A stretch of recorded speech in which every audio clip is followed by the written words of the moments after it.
Hello, everybody, and welcome in to Stacking the Box. It's been a few weeks. We are back. I am back from vacation. Carm's actually not back, selfish bastard that he is. He is on vacation. Ben Heisler, decidedly not on vacation. So we have Heist for the full hour instead of just the last half hour as usual. Sir, how are you doing? I'm good. I'm good, man. It's good to be back on with you. Did you enjoy your vacation?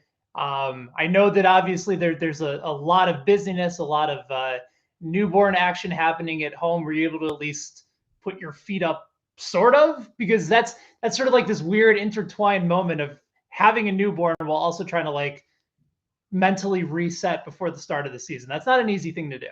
Well, that's why we drink. No, I think it was a great vacation. I can't ask for any more. I was gone for 3 weeks. I loved it. It's the longest vacation I've ever taken in my life. Um, I got away, got to the ocean, got to the lake house.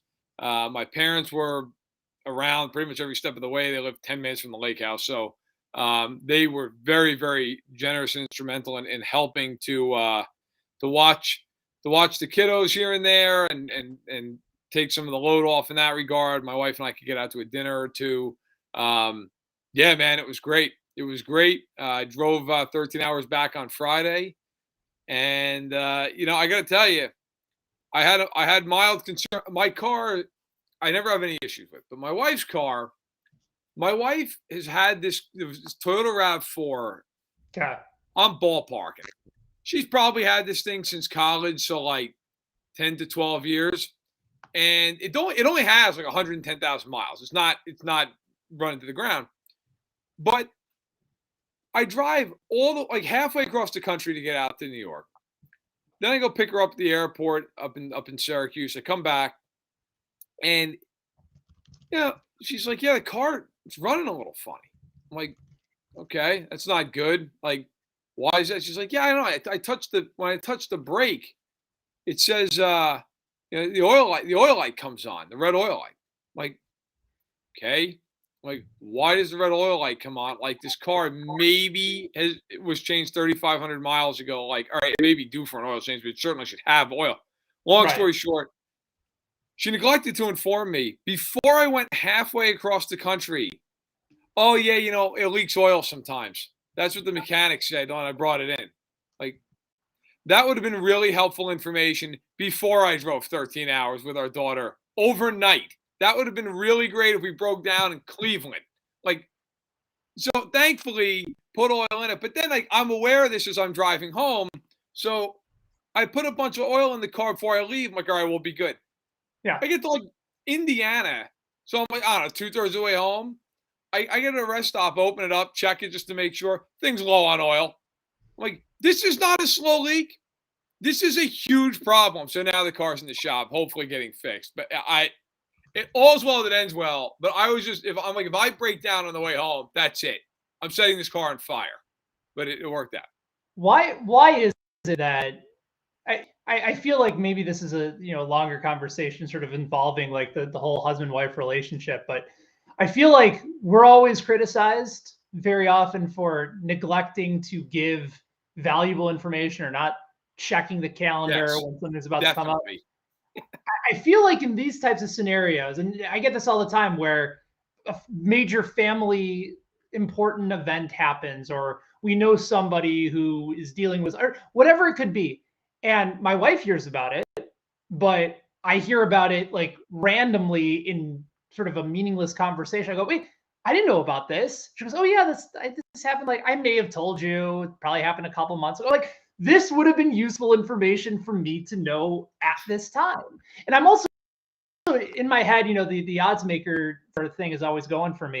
I'm trying to set the over under on how long your wife's car will run relative to a player that was probably drafted around the same time you've had that car. So you said you have for about 10 and a half years? Yeah, something like that, 10, 11 years. Okay. What will have a longer life, the car or Aaron Donald's playing career? Because Donald's been in the league since 2014. Oh, Aaron Donald. That car is going the way of the scrap heap in a couple of years. I mean, she Okay. wants a new car, and I hate that thing. So I am more than happy to throw it in the junker or just sell it to some poor bastard. The point being, that car, man, like, it's fine, like, it's dependable, but I'm like, how could you not tell me? And listen, what you said is spot on, because God knows there have been many, many times in our marriage where I have completely forgot to tell her something, and then she'll be like, why did this happen? Why is that? Oh, where are the kids today? I'm like, oh yeah, you're right. I meant, and then she looks at me like, it didn't make it on the shared calendar on our iPhones. It did not. Oh, I forgot to write it down. Correct. And so I get it. But at the same point, I'm like, you know what? This could have caused like the car to catch on fire. Like, that would have been really, really good to know. Like, there are things that are forgotten that don't matter. And then there are things that could set the car on fire. And that matters. Like, it's very rarely do I get to say to Stephanie, what are you doing?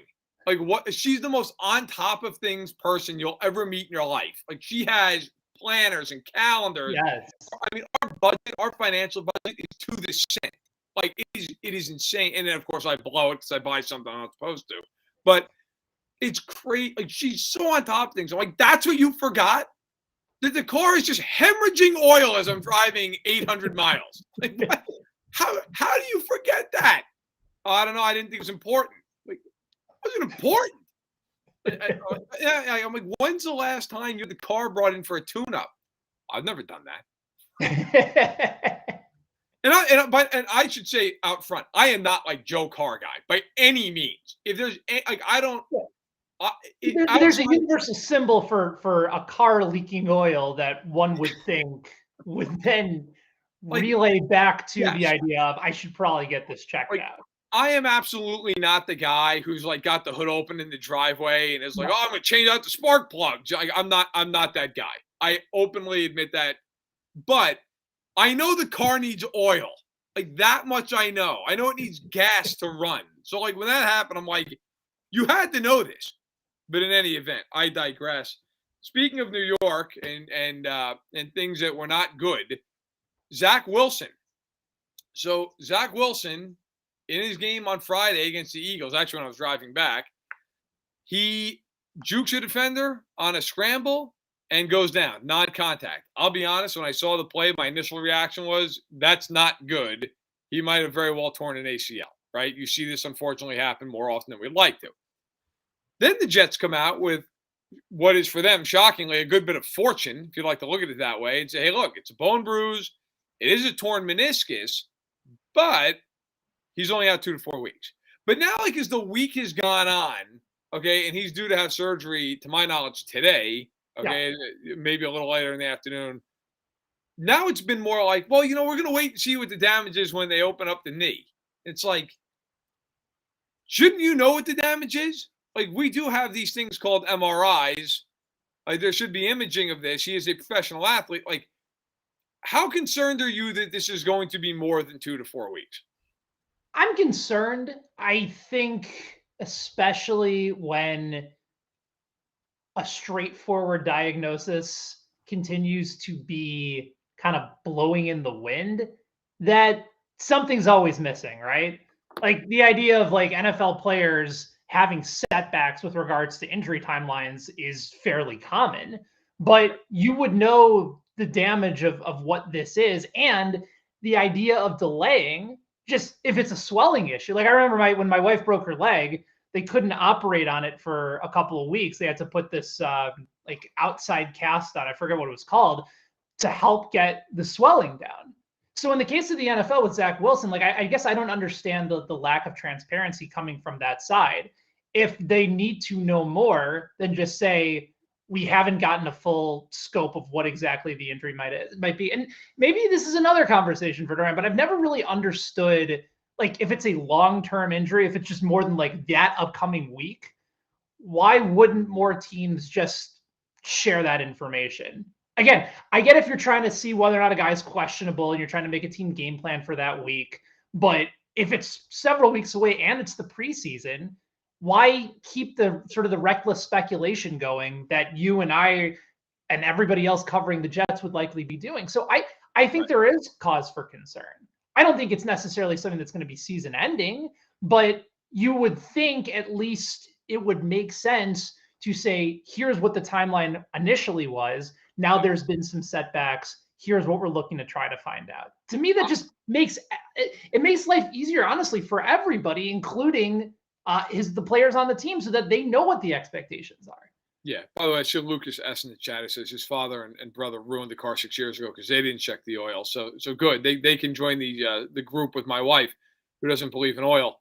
But Luke, so I know also is a hockey fan, Lightning fan to be exact. Look, Heisler, you would love hockey where a guy can have his arm severed and it's like, oh, it's an upper body injury. That's all they ever say, like upper or lower body. It's like, yeah, no kidding. His arm got twisted behind his neck. Like, of course it's an upper body injury. Yeah, he's day to day. Some guy took a high stick directly to the dome. Yep, no, upper body injury, out for the foreseeable future. It's like, I know he has an upper body injury. He just lost 18 teeth. Like, how long is he out for? Of course, in hockey, the guy'd be out for like 10 minutes because they'd stitch him up. But it's in any event, I am worried about the Zach Wilson injury. I obviously hope it's 2 to 4 weeks. It seems like the best case scenario. But it is the Jets.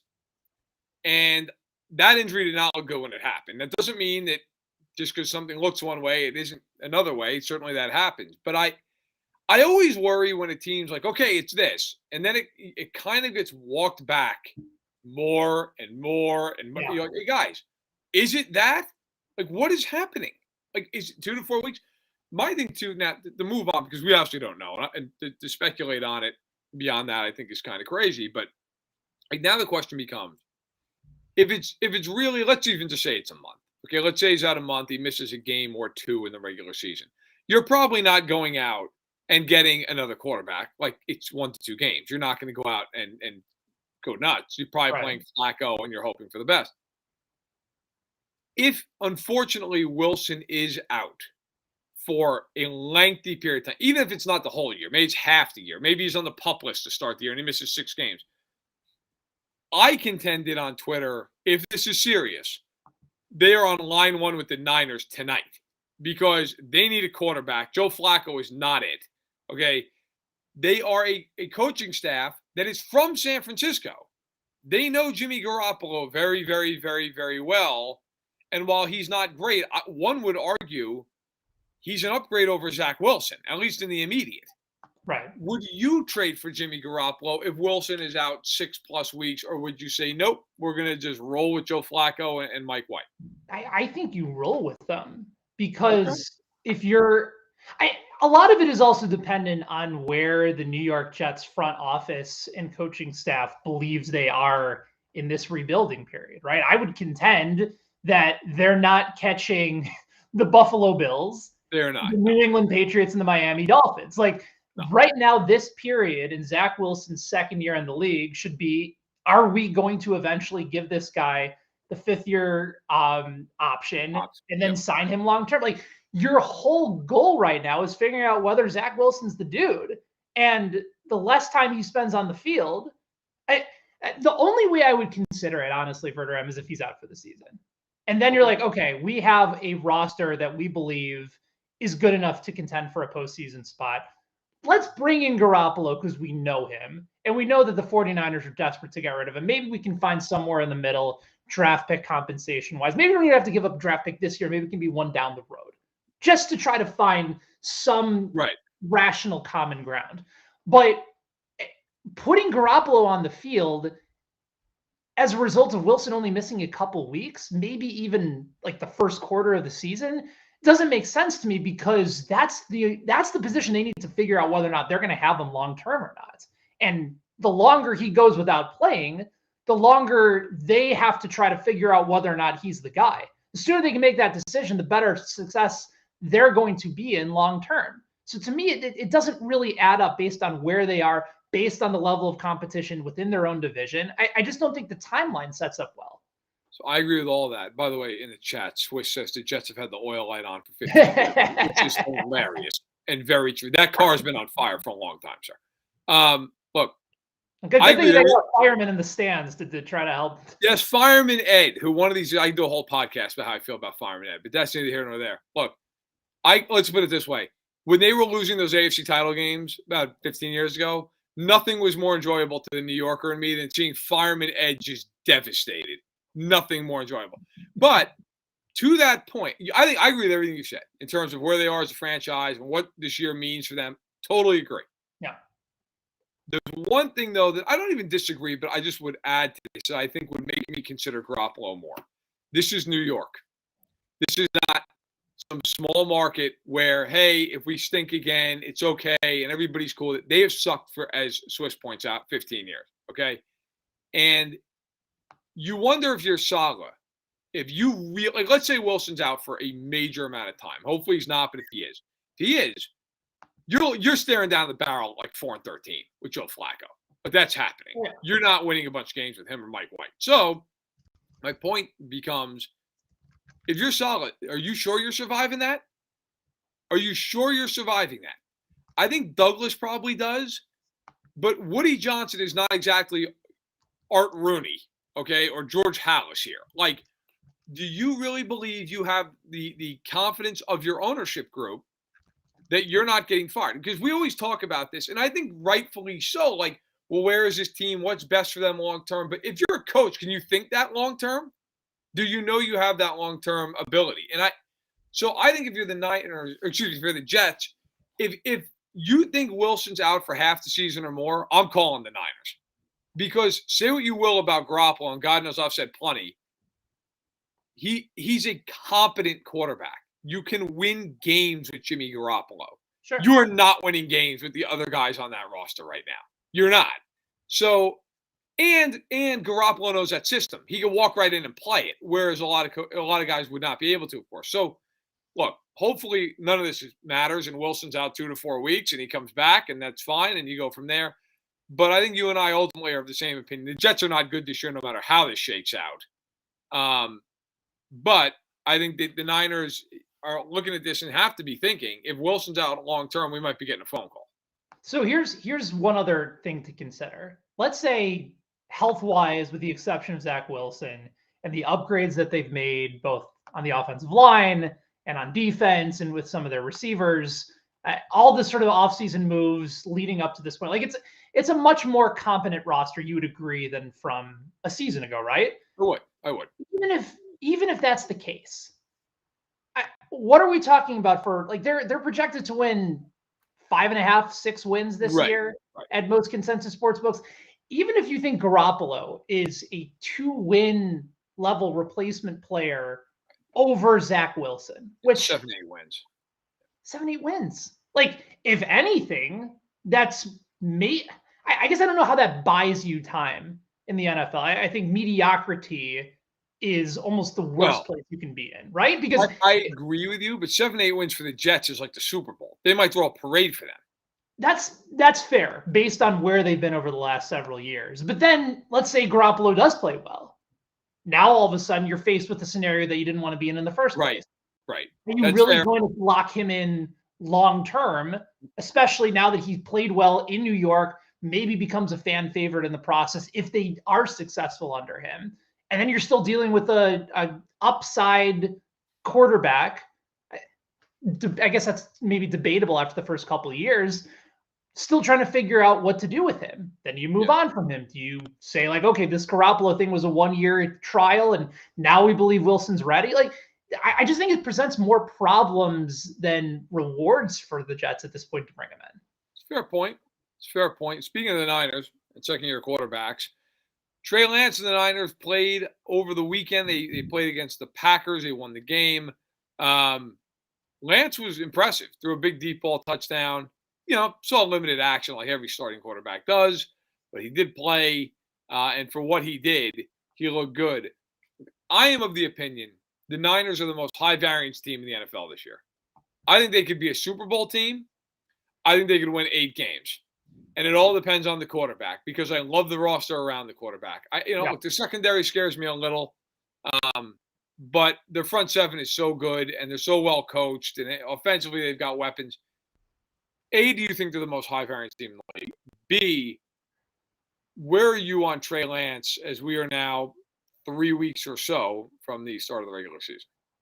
They're probably there for me. I think the other 2 teams maybe to consider in that mix for teams that could go really kind of either way. I think Denver is in that conversation as well, because we're still not sure of what Russell Wilson is going to look like in this new offense. It's in theory, it should set up success for him. But again, you could also make the argument that he's losing wide receiver balance with not having Lockett and Metcalf anymore. If there's another team maybe worth considering in that mix, I suppose you could consider New Orleans. Is this going to be an 8-win team, 9-win team with a sort of a very podunk offense? Or is everybody going to rise up to the occasion, match the level of their defense, and possibly contend with the Bucs at the top of the division? So I think those are probably the three teams from a variance level. But as for whether or not I buy in on Trey Lance, I do. I get the vision that Shanahan had with somebody who is extremely accurate. That was, I don't think he threw an interception in his final season of college, correct?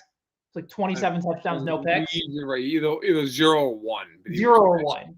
Very accurate quarterback, terrific athleticism, ability to move, throw on the run. Like, everything about Shanahan's offense is predicated on strong running game, ton of play action, good balance. The Niners still have, I believe, a top 10, top 12 offensive line based on Pro Football Focus's ratings heading into this year.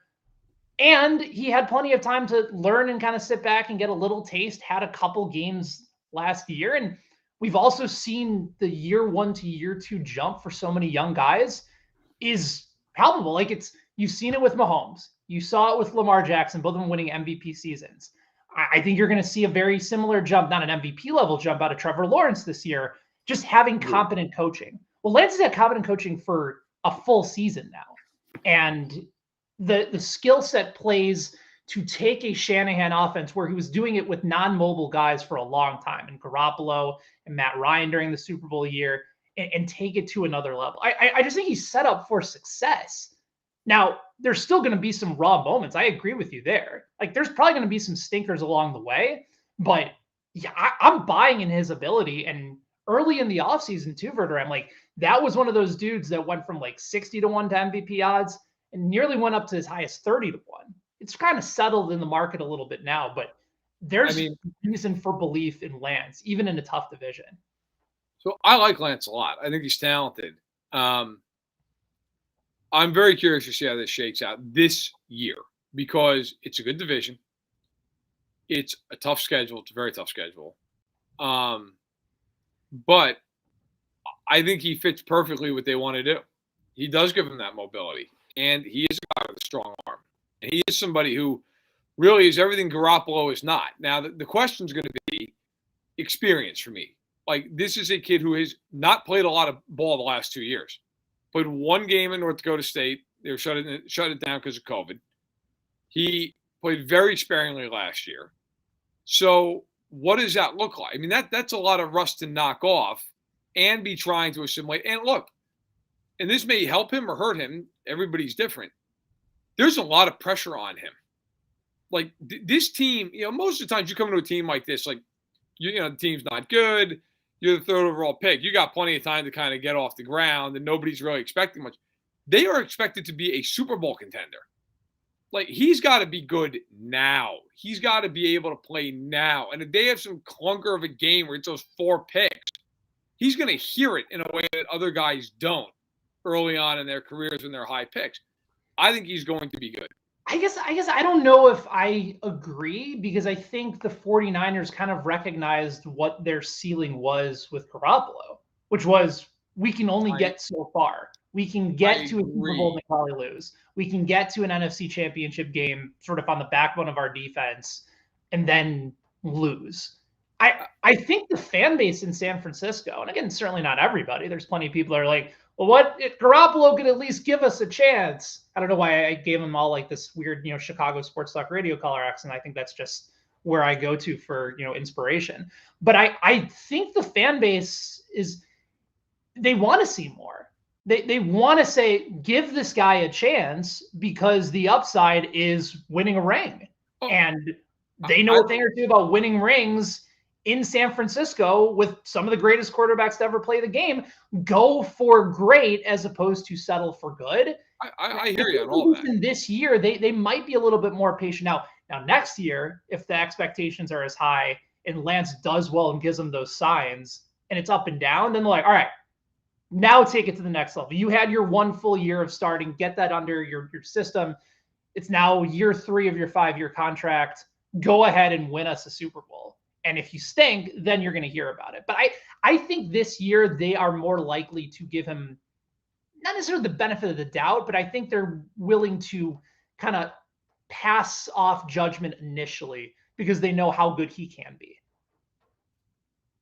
Yeah, I hear you.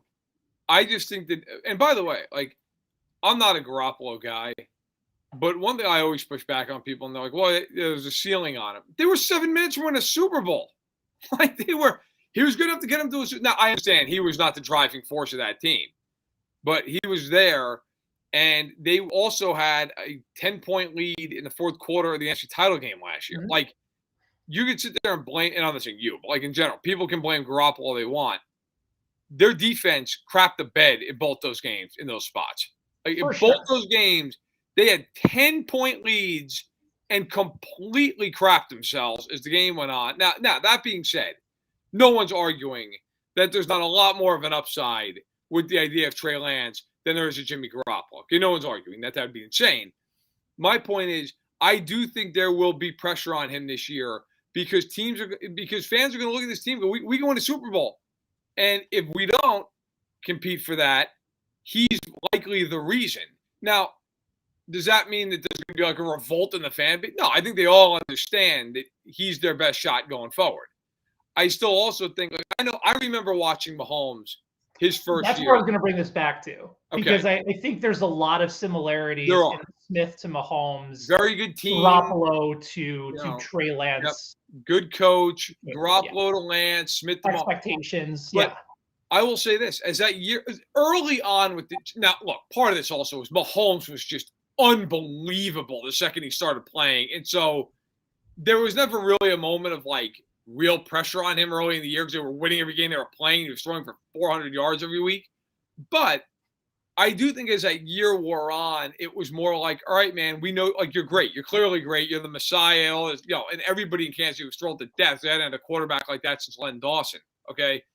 But I think there was also, or Joe Montana, if I throw him in there for 2 years. But I also think by the time that season got about midway through, 3/4 of the way through, you're like, we got a shot to win. Like, you got to go win. And then that pressure built. Like, I remember when they played the Colts in that playoff game that year. Now, they have a history the Niners do not, okay? But it was like, they've got to win this game. I don't care what else happens. They have to win it. Is there that pressure on Lance? Maybe not, because of all the history in Kansas City prior to Mahomes getting there. But I do think, let's put it this way.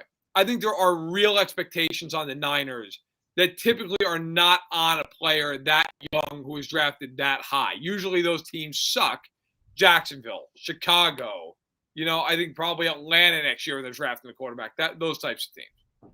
That's fair. I still kind of look at them and say, all right, Vegas looks at them a certain way. It's still the Rams as slight favorites to win that division. They're still right around 16, 18-1 to win the Super Bowl.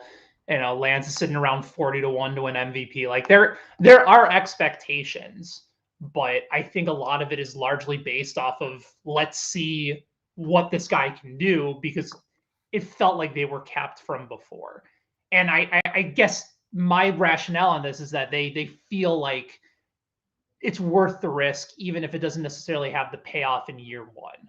So it'll be a fascinating season. Like I look at Lance, like if you're looking at it like kind of from a fantasy standpoint, like he could be top 5 as a fantasy quarterback because of his ability to run, because of his ability to move, be a dual threat quarterback and have to put a point in a tough division. Yeah.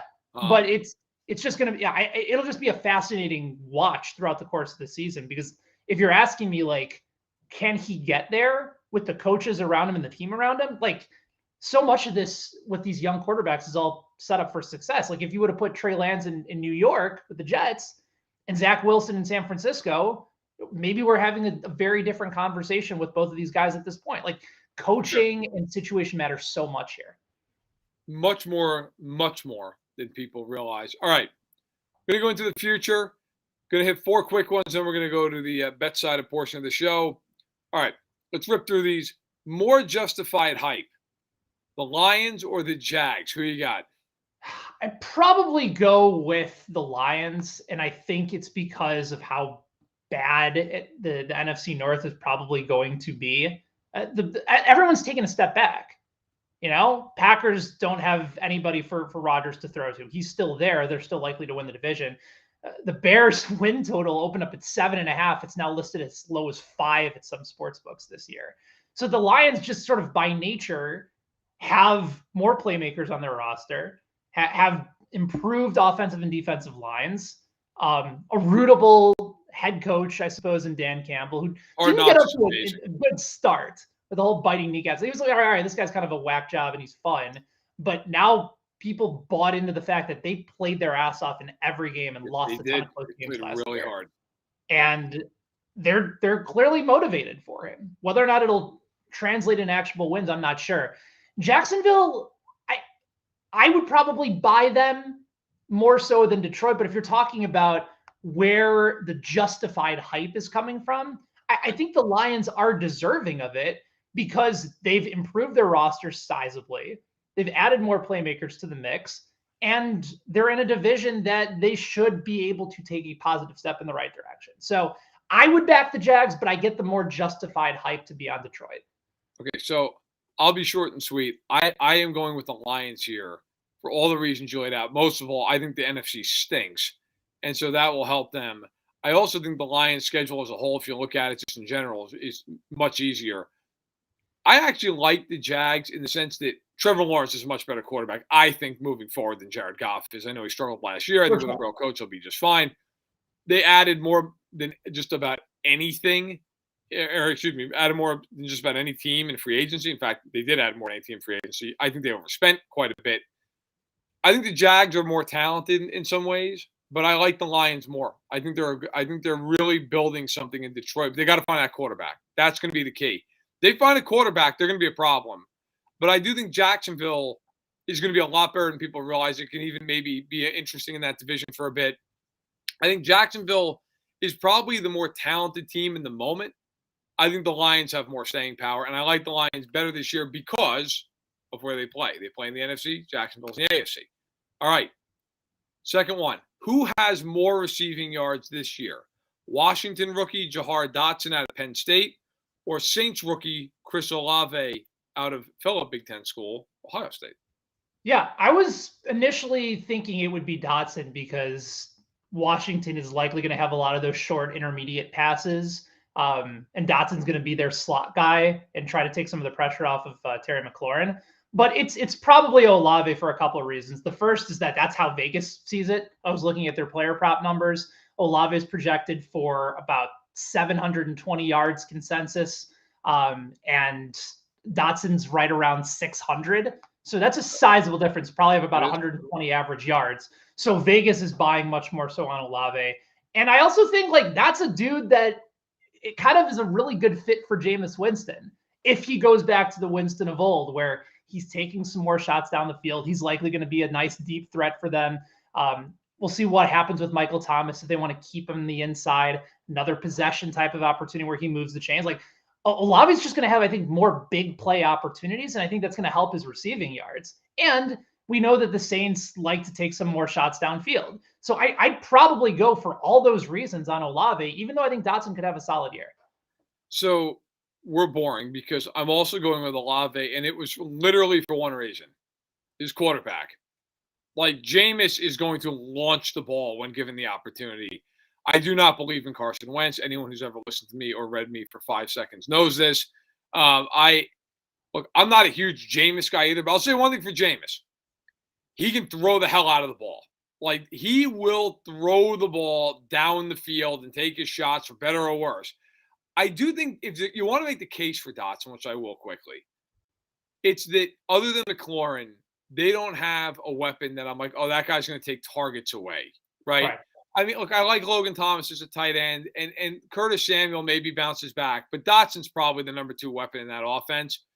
Olave, if Michael Thomas can actually bounce back, you've got him, you've got Landry, you've got Kamara. That's a lot. I mean, Kamara catches the ball as much as any back in the game. So, that would be the case, right? Is that, look, Washington's just going to give Dotson a lot more of a target share than Olave is going to get. But I'm still going with Olave because I believe, A, in the Saints more as a team. B, I believe the quarterback will give more opportunities. And C, I just think Olave is a little bit better of a prospect, although I like both. I think both guys have a chance to be good. All right. Third one. This one, your backyard here. Roquan Smith. What is more likely? He plays for the Bears on his next NFL snap, or you take the field and he plays for any of the other 31 teams? No, he'll play for the Bears because while he might have a reasonable gripe, I think after he came out with that shared statement from Ian Rappaport, he really hasn't played this well. I think he did a good job initially of playing to the fan base's emotions. They love Roquan Smith. It's obviously a big defense linebacker city in Chicago, and he's played at an elite level. Is he a Shaquille Leonard type of deal? That's what he wants, but Leonard has 17 forced fumbles. I think Roquan Smith has 1. But now he's playing in the Eberflus Colts-style defense with a lot of the takeaways and a lot of the forced turnovers and the hits principle and all that good stuff. And he might end up turning into that guy, but he's not there yet. And I think the problem is that he just doesn't have enough leverage to get elsewhere. And also the NFL sent out that memo to Verderame that basically said, hey, Roquan Smith doesn't have an agent. If you're going to try to deal with him getting out of town, you have to deal with a certified NFL agent. Roquan Smith or whoever is in his party is not one of them. So the whole thing is someone's apparently calling these teams as Roquan Smith. Right, which you can't do unless you're a certified not NFL allowed agent. to do that.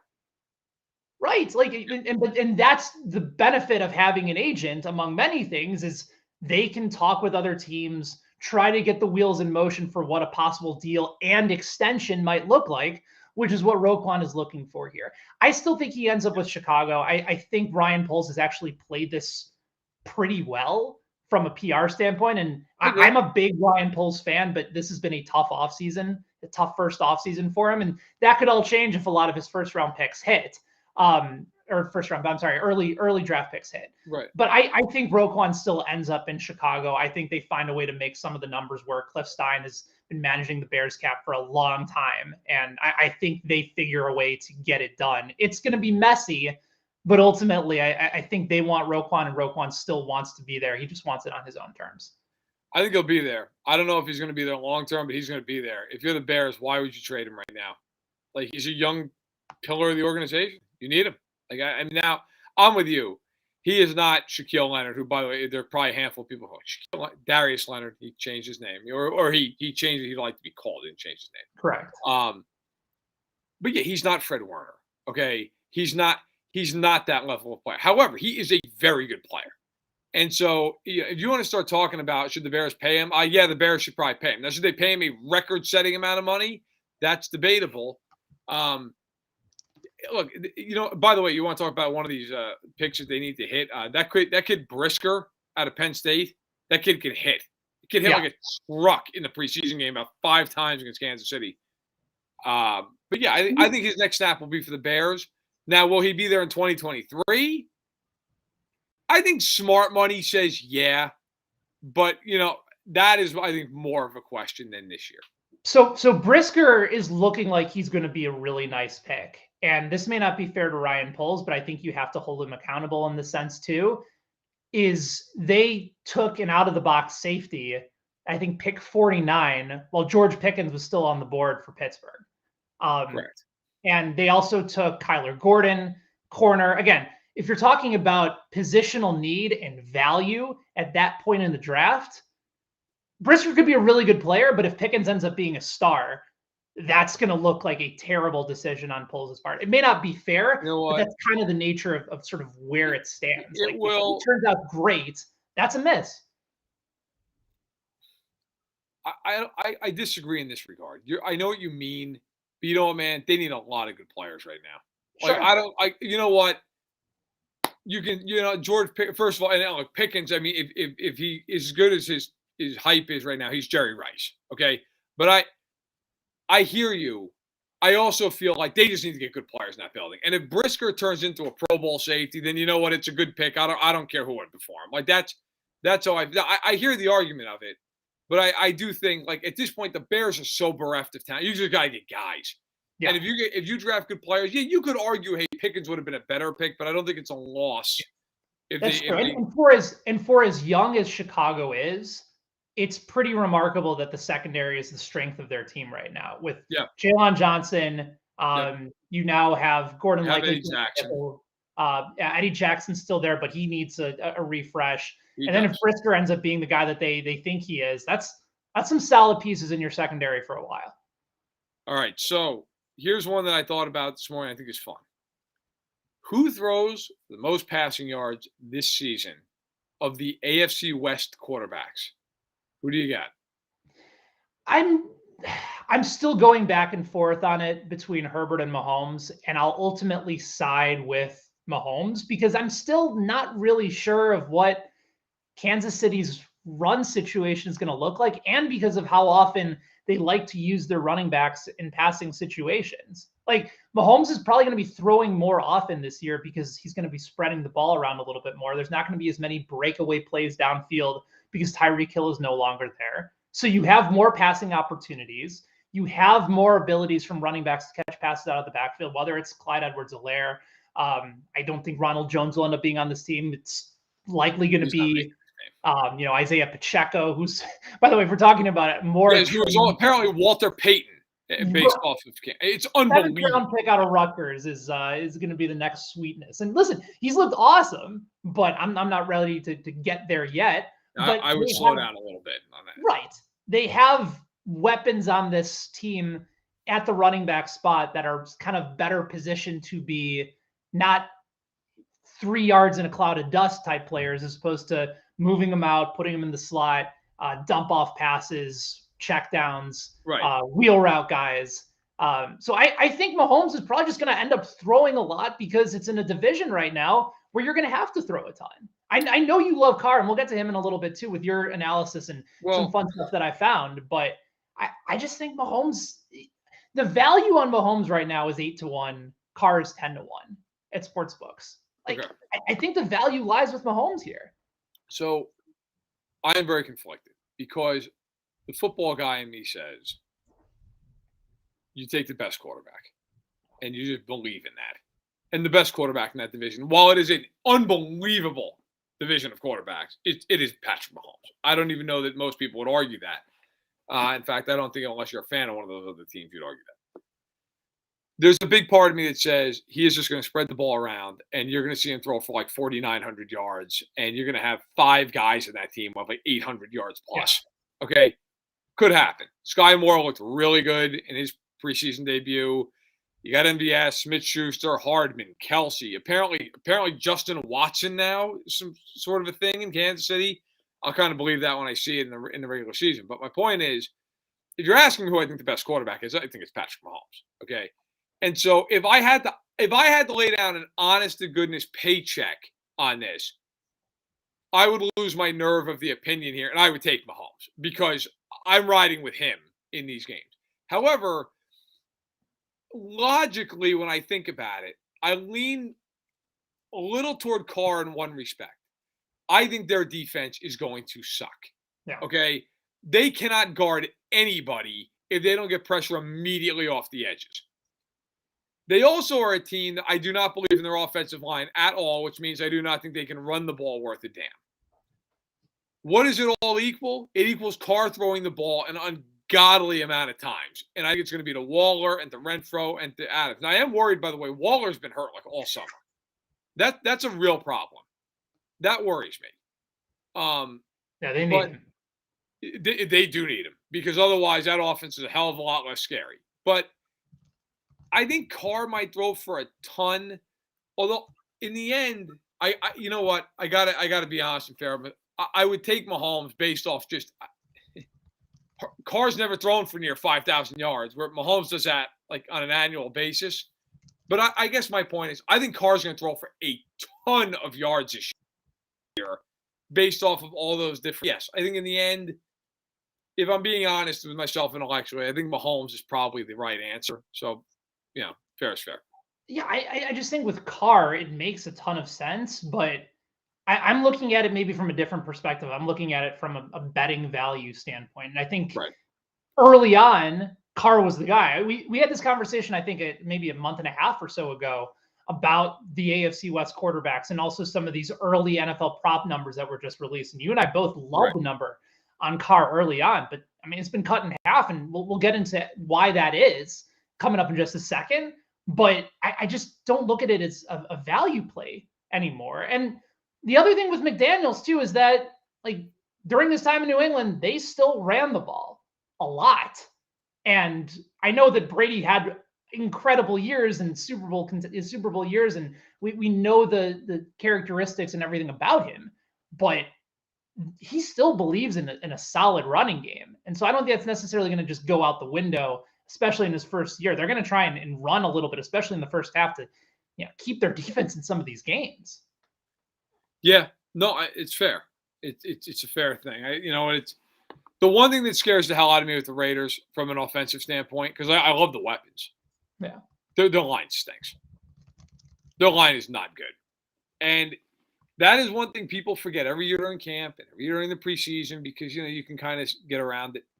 If you don't have a good offensive line, you got big problems, and they do not have a good offensive line. By the way, in a division where the pass rushers are ridiculous.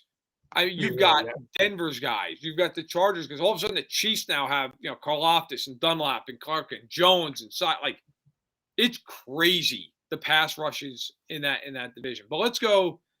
I'll let you steer the ship here, sir, as we move into BetSided's portion of the show. What do you got for us this week from the betting perspective?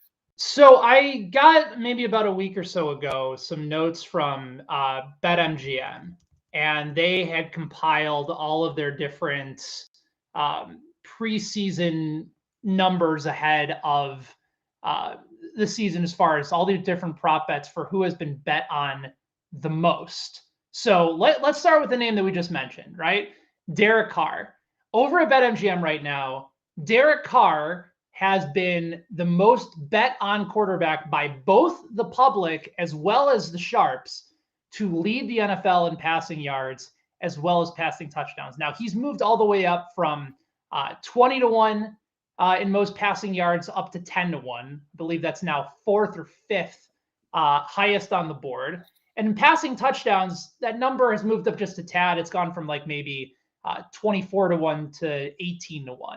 Okay. So I know you like the number for Carr in the AFC, but is that enough for you, based on that number and those odds, for you to buy in on where the sharps and where the public are going by saying Derek Carr is going to be that guy and a good bet to lead the NFL both in passing yards as well as passing touchdowns? I might take the flyer on the yardage, 10-1. I still think there's decent value there, although not nearly as juicy as 20-1. 20-1, I'm throwing a decent amount on it. I'm not in at all on the touchdown passes. That I'm not in on. He's never been a guy who throws for a lot of touchdown passes. And part of the reason is Carr is not somebody who guns balls into tight windows. That's not what he does. So I can't go there. Now, I know with Adams, look, that changes things. But even if has Carr ever in his career thrown for 30 touchdowns in a season? I don't think he has he? Maybe once? Maybe early on. It might have been in the second year where he came close. I think it was the year he got hurt at the end of the season. I think he threw for like 30 or 31 touchdowns. I just have a hard time. Like, if you're going to lead the league in today's day and age, you're throwing for 40. Once. That was the second year. Yeah, you're throwing for 40 plus to lead the league. I do not think he's throwing for 40 plus touchdowns. Okay. So guys at the top of that list: Justin Herbert, consensus 6.5-1, Brady 8-1, Mahomes 8-1, Burrow 9-1, Derek Carr at 10-1. All right, I might take Burrow. Burrow is at 9-1. I might take Burrow, because that team, even with a better offensive line, like, you really think they're playing power down inside the 5-yard line? Like, he's throwing the ball to Chase over and over and over and over. I think I might take Burrow there, or Mahomes, honestly, just because, again, they're not a team, even with the Chiefs' really good offensive line, they don't play power football. Like, he'll just throw the ball to Schuster on a 3-yard slant. I think that's more likely. All right. So let's go to rushing yards and rushing touchdowns. And I don't think there's any surprise of the two names that are being bet on the most. Right. So to lead the league at BetMGM in rushing yards, Derrick Henry has gotten more of the betting tickets at 20.6%. Jonathan Taylor, by far and away the most money to lead the NFL in rushing yards. Both of them were opened at 600. Taylor is now 4-1.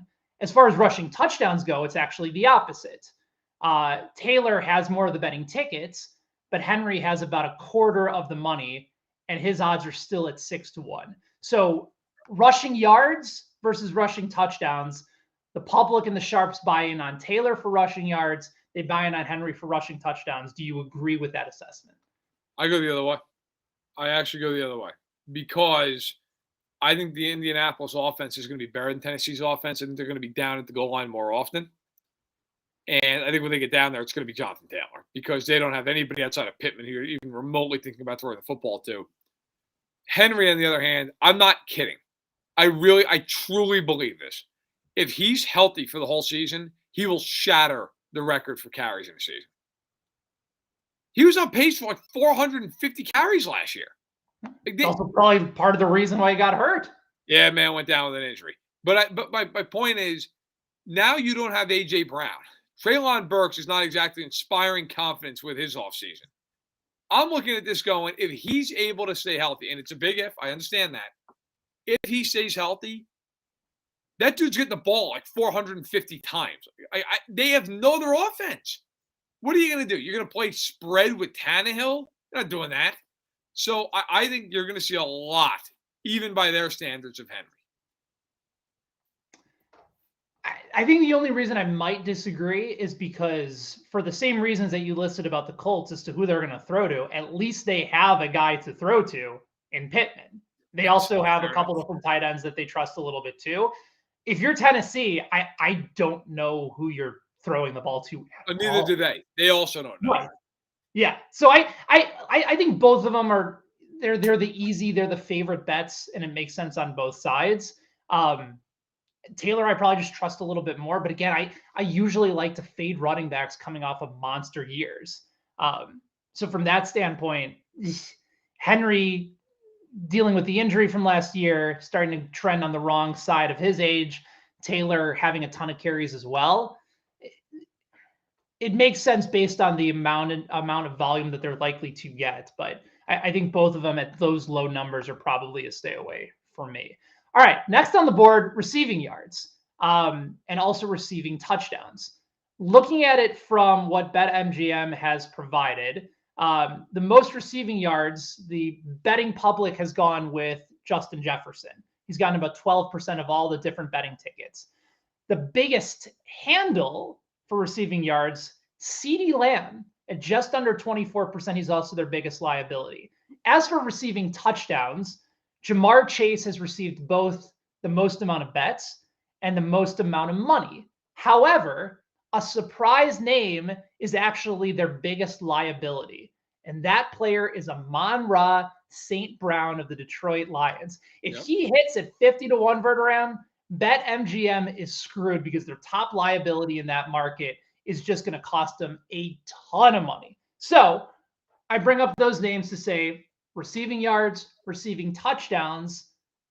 Where do you stand on those possible plays? And do you give Amon-Ra St. Brown of the Detroit Lions any chance at 50-1 to possibly be that guy in touchdowns this year?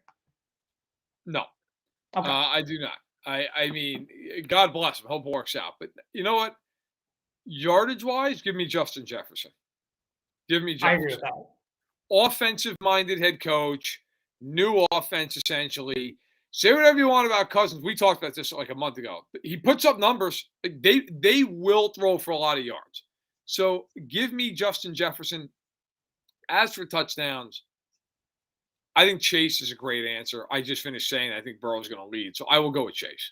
But I think I think Jefferson. If Jefferson had like 1,700 yards this year, I bet I could see him doing that. So Chase currently 9-1 to lead the NFL in touchdowns. In receiving yards, he is 8-1 after opening at 9-1. CeeDee Lamb opened the season to lead the league in NFL receiving yards at 22-1. That number has since been bet all the way down to 10-1. So by far and away, largest amount of movement on that list. And then Amon-Ra St. Brown, even with that liability, still listed at 50-1. All right. Final one, which I thought was fun. And again, it kind of goes back to a conversation we were having before about the hype involved. 77% of tickets on whether or not the Detroit Lions are going to make the playoffs or not are on yes, which opened at 5-1. It is now 3.5-1 or plus 350. We know that the Lions are going to be interesting. The question is whether or not they'll be good. So do you buy in with both the public and the sharps that are taking the Lions to make it to the postseason at 3.5-1 odds? Oh, no. Come on now. I think we talked about the Lions earlier, right? Like they've justified hype. We both felt that way in large part because of the conference. So in theory, you'd be like, well, okay, so then they should be able to make the playoffs or make a run at it because conference sucks. Here's the problem. They are not better, inarguably, than the Packers, the Bucs, and the Rams. They're not better than those three teams. Okay. Does anyone really think they're better than Philadelphia or San Francisco? Like, I don't think you can make that argument. Like, even if you don't love those quarterbacks, you probably like them more than you like Goff, right? So, like, that's 5 teams. Then there's Dallas. I almost threw Dallas on the rundown because they can't stop taking penalties. But, like, Dallas is a better team than Detroit. Again, I don't know that you can even argue it. So now you got one playoff spot left. Detroit basically would have to beat out Arizona. They've got to beat out Minnesota. They've got to beat out New Orleans. They've got to beat out Washington. Is it possible? Yeah. But if you're talking about that many teams, the odds are that one of those teams from the field will make it, not them. So I would say I'm out. It's not insane, but I'm out. It feels like good value for a team that's going to be competitive. I'll say that. Fair enough. And it's also in a conference that is much easier to get into the postseason than in the AFC, right? Like you and I was making an argument that almost every team in the NFC has kind of had a down offseason, like Packers. Rams are bringing everybody back, but is that magic going to be able to set itself up for another? Stafford is half an elbow. Stafford is half an elbow. You're going from a known commodity in Garoppolo to an unknown in Trey Lance. Maybe it makes him better. Maybe it makes him worse. We're not entirely sure. Eagles I suppose Eagles are better. Cowboys, and then maybe some of the bottom. Yeah, which I get the value play of it, but I still think they're a year away from being a year away. The only teams that, to me, in the NFC, you could be like that team, and that matter. I mean, I'm not talking about some team that made like some modest little nothing improvement. Yeah. The only teams that are demonstrably better to me that are in the NFC are the Eagles, who I think had maybe the best offseason in football. The Eagles are better. They're better. I think Minnesota's better just literally because they changed head coaches. Now, they're playing a modern game now. Yes, they've decided to come out of the 1970s. And then you could argue this. I would argue New Orleans is better. I know that they've moved from Peyton to Dennis Allen. That could kill them. We'll see. But on the field, they've added a lot of talent. So I think the same. But again, of those 3 teams I mentioned, are any of those teams Super Bowl contenders? No, probably not. I mean, maybe if Hurts takes a huge lead, maybe Philly. But, like, I think all those teams are probably like, yeah, they could get to the playoffs. And, again, I'm higher on Philly than the Arizona. Like maybe Philly could win a game. Yeah. But that's probably it. It's a fun value play, and they'll be like, I'm trying to remember what their win total is. I think it's at 6.5. Like, there's a reason why they've gone from 5-1 to 3.5-1, and it's positive for them to make the postseason. It's just the odds makers don't see it. A lot of people aren't there, but the betting public wants something to root for, and they're on Hard Knocks, and they're fun, and they're interesting, and I get fun behind it. But yeah, they're not getting there this year. They're close, but it won't be this year. If they had a quarterback, I'd be really intrigued by them. Yeah, they don't have a quarterback, right. And so yeah, I think that's the thing. Like it's the same reason, by the way, and Dolphins fans who hear this will go nuts. It's the same reason I don't believe Miami. everybody, because like you always hear, it's like, oh, yeah, they've got Jalen Waddle, they've got Tyreek, and if Tua is just good, it's like, yeah, but that's the problem. That's the problem, right? Like, that house looks great, but it doesn't have a foundation. I mean, okay, yeah, the house looks nice, but it's going to fall over. You always hear those caveats. And whenever I hear those, people love to glaze over them. Like, well, they've got all this stuff. They've got McDaniel. They've got this. If Tua can just be pretty good. And it's like, yeah, but that's why no one believes in them to win a Super Bowl. And I don't even think they're making the playoffs. They don't have a quarterback. If they had a damn quarterback, we'd be talking about them going to the Super Bowl. But they don't. That's the problem. There's a lot of, maybe it's an unfair comparison, but there's a lot of Brandon Marshall and Tyreek Hill, I feel like, where I think this first year is actually going to go well for Miami, and I think it could unravel after this. Because he's been incredibly demonstrative since he's come to Miami. He's really tried to get a lot of statements. There's just been a lot of sort of unnecessary noise coming from Miami that I don't necessarily think is warranted yet. And maybe it's a good thing, but Marshall, usually in that first season, wherever he went, put up great numbers. Everybody was really happy. And then things started to unravel a little bit. Now in Kansas City, you just didn't have to worry about that because you had so many things working in the right favor. Miami with the first year head coach, I think it might be good this year. And then I start to wonder how well that foundation is going to be able to hold up. I'll leave it at this. I think you said it well. My concern with Tyreek Hill down there is if they're not good, how invested is Tyreek Hill? Yeah. Like, there's a lot. Like, this is not. I'm not knocking Kansas City. Okay, I love going to Kansas City. It's one of my favorite cities to visit. It's not Miami, Florida. And there's a lot to do. There's a lot going on. He just got paid an unbelievably generational amount of money. He's got a ring. Like, I'm not saying that I think he's going to start loafing. What I'm saying is, if they're not good, and this is a man who his entire career, the Chiefs have ranged from good to unbelievable. Like, if they're not a good team, and he's not getting the ball the way he expects because maybe either Tua is struggling or Tua has another injury or the offense is just run heavy, how invested is he? He just opened up a store down in Aventura yesterday, okay? He's got all this stuff now. Maybe he can do all that and he can play great football and it's beautiful music with the Dolphins, and that's fine. And I think if they win, that will help a lot of things. But if they are not winning, look, I don't think it's a coincidence that in Kansas City, you really never heard from Tyreek Hill, right? Like, it was always like, yes, he's demonstrative on the field. He's a great player. But, and of course there was off-field stuff coming into Kansas City that was heinous and ugly. But I'm just talking about in his time as a Chief, he wasn't doing podcasts. Okay, he didn't have a store. That stuff didn't happen. And in Miami, it's all happening. And you just wonder, like, if they aren't good, how long does it take before that other stuff starts to really become even more and more and more in the forefront? Yeah. I think that's a fair question of Tyreek Hill based off of this offseason and what we've seen so far in his limited time as a Miami Dolphin. Right. Yeah. There's a lot to consider, especially moving forward. And it's why it makes it so fascinating, especially if you're going to judge and evaluate Tua off of this 1 year. I think that could be a backfire for them. Could be. I agree. All right. What do you have going on? What do you want to plug? What's going on in the life of Ben Heisler? Yeah. So as far as plugging goes, I hope those that have hung out with us will come back. I'll be back hosting Daily Bet Slip today, 5:00 Eastern with Reed Wallach. Plenty of stuff ahead of the NFL season that we'll get into. We'll have our best bets for Major League Baseball tonight.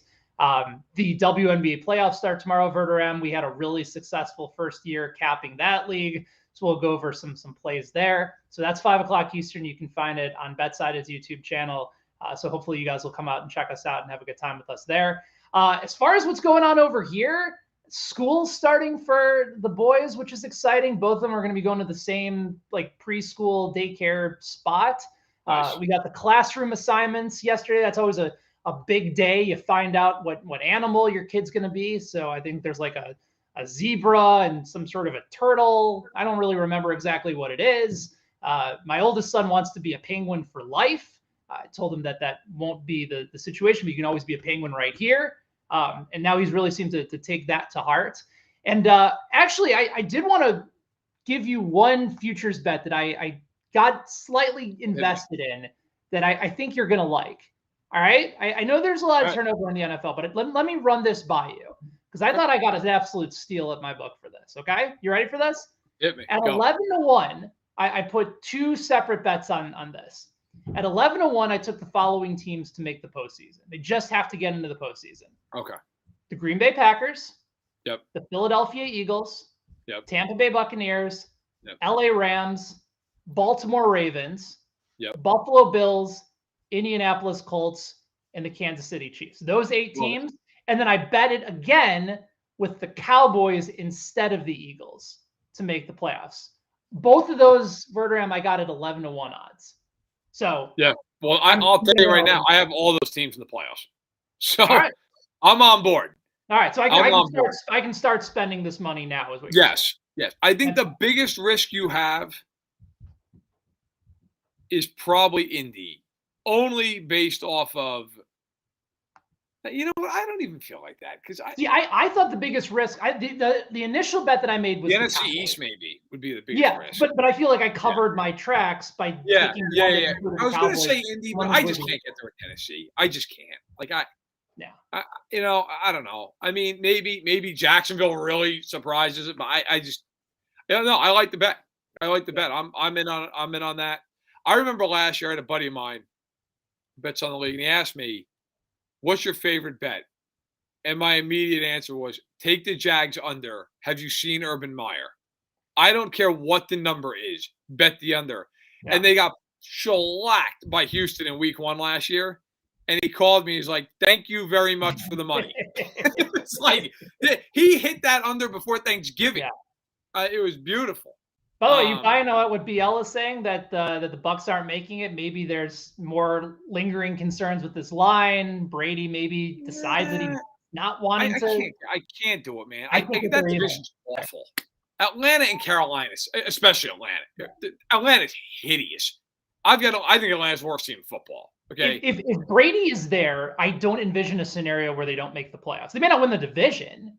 But even that, man, like if they win 10 games, they're winning that division. Like, I can't. I appreciate BL for being here, man. I do, but that one, I appreciate also the boldness, but I can't get there. As for me, what's going on as we wrap it here, and thank you for everyone who's listening. And by the way, should have said this at the top, but I'll say it now for those who are still here. Thank you for subscribing to Stacked in the Box on YouTube. We went over 1,000.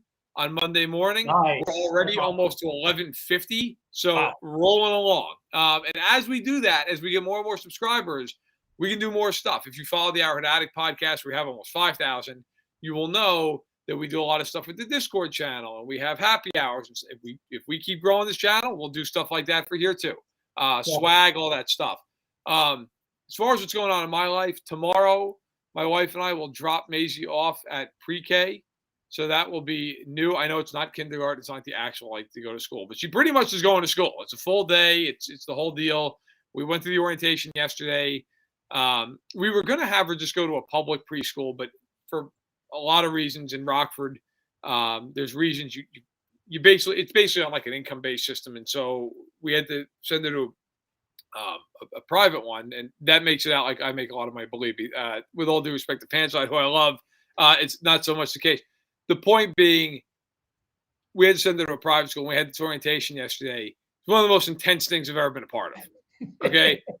Like, it was... Label everything. Bring extra... Man, not even that. Like, she's 4 years old. They've got a dress code. They got to wear the uniform. And they're like, listen, the ankle socks have got to be yay high or it's going to be a problem. I'm like, what? Was she not godly enough for you if the ankle sock doesn't get up over the little... Like, what are we doing here? She's 4. Yeah. Like, it's like, what are we doing? There was some other stuff said during the orientation that I won't get into on the pod, but I was blown away by. Like, it was an impressive school. They do pre-K through 8th grade, so there's a wide range. She'll be there for a while. Her teacher seems very, very nice, and the kids seem very nice and all that. I'm happy Maisie will be going there. But I walked out of there just as someone who went to public school his entire life. Okay, in a small town, I was blown away by the seriousness of which all this was taken. If you went to my high school, okay, you were allowed in the building as long as you had pants on, and sometimes not even that. Okay, like, do you know how often some kid came out of the gym class, putting on it, back in the day, the old Axe body spray and everything else, and like didn't even have a shirt on about halfway through the hallway, and then finally it was like, I got English class, I guess I ought to throw on a tank top. Like, that was all the time. Like, I never thought about that. Like, now, like, got to worry about those ankle socks. Is this the right hue of pink for her polo shirt? Or is it magenta? Because magenta is not allowed, but pink is like, what are we doing? Let the kids enjoy their lives. For the love of God, they are 4 years old in pre-K. I don't know if you went to public, private, whatever.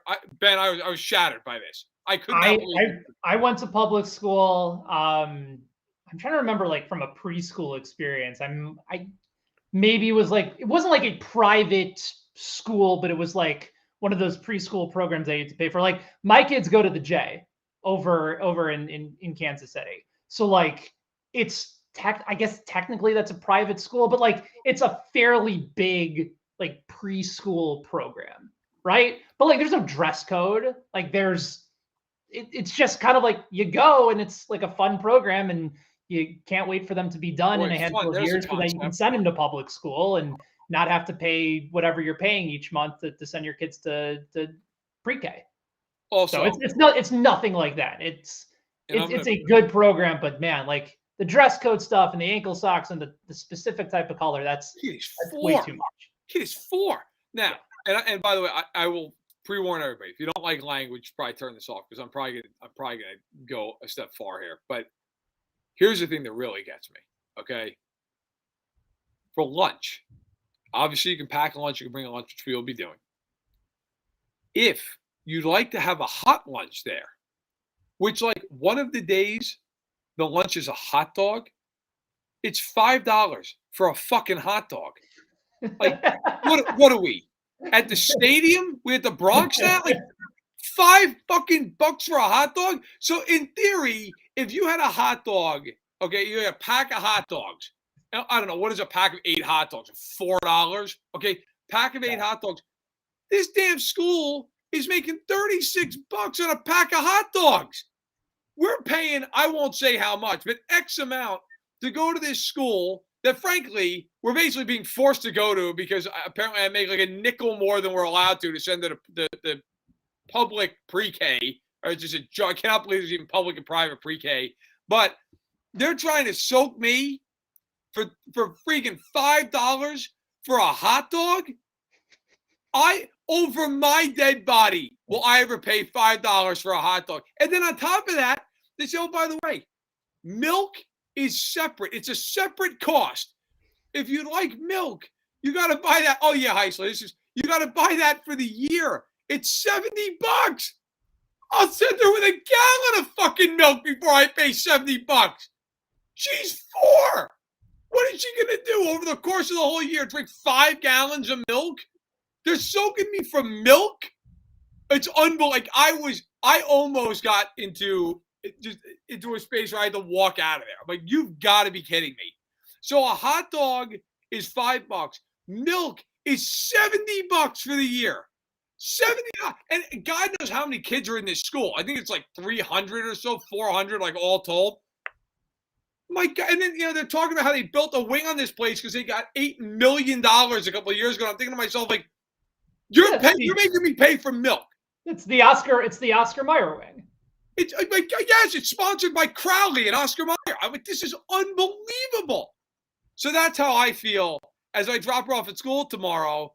And if the school asks me for 1 cent, I swear to God, I'll put her back in the car. We're driving out of there. It's unbelievable. All the money we're paying for this.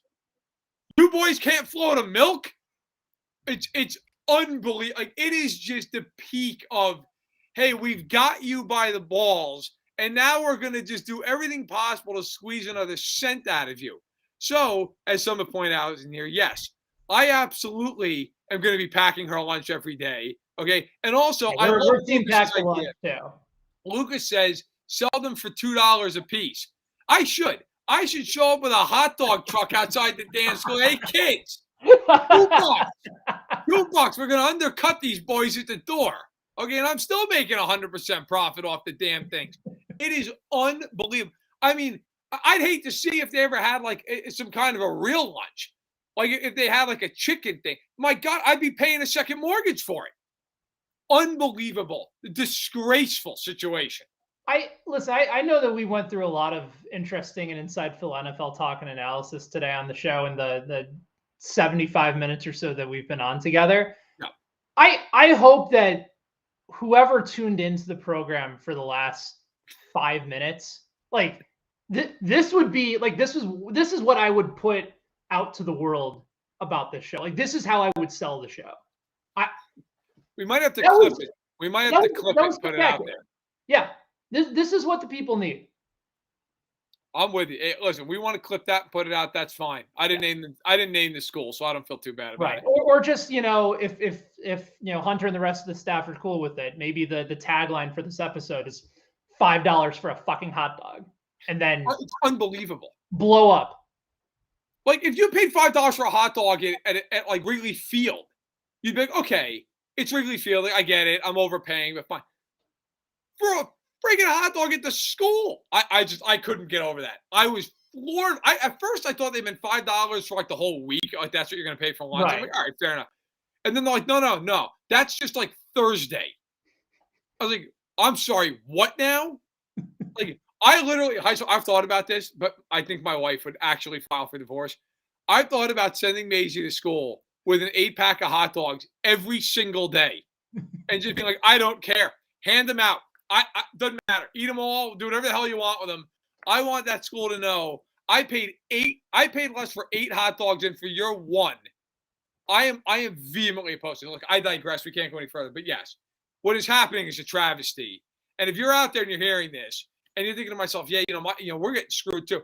Pack a lunch. Tell these schools to jam it. That is insane. It is insane. I don't care. If I ever make $1 million a year, which Lord knows unless I win the lottery, that ain't happening, I would still not pay $5 for that hot dog just out of principle. A disgrace. We've had enough. That's how they say. I can't top that. It's 100% true, and schools know it, and someone finally had the balls to stand up to them. So how much are they laughing as they're writing this down on the slideshow? They're showing all the parents. They're like, they're all like in a board meeting. It's like, all right, these dumb sons of bitches are going to pay $5. Like, they were all like, do you think? Like, and at some point the conversation was had like, could we get 6 out of them? Like, nah, 5's a nice, like even crisp. It's a dollar bill denomination. Like, we're good. We're good. I'll end it on this because this reminds me of a great Jim Gaffigan line from years ago where he's talking about like the marketing meeting for bottled water. He's like, you think there's like a marketing meeting in France where some guy is at the top of a board meeting and smoking a cigarette and goes, how dumb do I think the Americans are? I bet we could sell these idiots water. Pierre, the Americans are dumb, but they're not going to pay for water. Oh, yes, they will. We'll just tell them that the water was bottled in France. It's so true. So true. It's so true. It's like I could just turn on the sink. But why do that when I can buy a 24-pack from Poland Spring for now adjusted for inflation for $97? Which, by the way, that's the last thing. The school. My God. Have you not seen what it costs to buy groceries? I bought a thing of peanut butter the other day. They basically had to they held me up and patted down my pockets. Like, you got $28? Because that's what Skippy costs now. And now I got to go to the school, $5 for a hot dog. I mean, when they collect that money, do they put on like a little mask and put like the fake handgun underneath this shirt? Is it a holdup? Do they apologize when they take the money? We will never know because they will never get it. All right. We've gone way too far. This is insane. I appreciate everybody out there for listening to the show, especially those of you who stuck around for the end. My God. Hopefully it was seen as a reward, not a punishment. Next week, Carm decides to show back up. Good for him. selfish. Some of us are actually working. Of course, Are you still waiting for your payoff from the NBA Finals bet from Carm? Because I am. I am. All right, we'll get on him next week. Son of a bitch! I didn't even think about that. Yeah, we'll get him when he comes back. Yes, because and by the way, we're doing this wrong if we don't get like a steakhouse meal out of this. Okay, but the longer it goes, the more expensive the meal becomes. Yes, there's. Hey, listen, I'm. He's gonna have to buy us a Portillo's franchise if it's not paid out by the end of the NFL season. Look, I'm Italian. I understand what compound interest means. Okay, I get it. Like Carmo's compound interest. That being said, thank you, Sean. Sean says I should make him pay for my daughter's hot dog. That's the. You know what? I have to start selling property. I will sacrifice my meal for Carm to do that. That's great. I want Carm to have to walk into the school and say, listen, I'm here to pay for. No, you know what? I'll do you one better. Carm's going to pay for a year's worth of milk. Carm's paying $70 for milk for the whole year, and I'm going to make sure the school knows that Mark Carman paid for it. All right. Thank you so much for listening to football and otherwise here today. Heist, a special thanks to you, man, for filling in for Carm while he's out doing God knows what. Okay. He's back next week. We'll jump him live on the podcast. We'll make him pay for Maisie's milk supply here, and then you can get whatever the hell you want out of him. And we're coming back. We got a couple weeks till the season. We're almost there. We got preseason football now, stuff going on. So thank you so much, everybody, for listening, for subscribing on YouTube, for subscribing just on the audio versions, anywhere you may do so. We really appreciate it. Thank you so much. We will be back again on Stacking the Box, this time on Tuesday next week.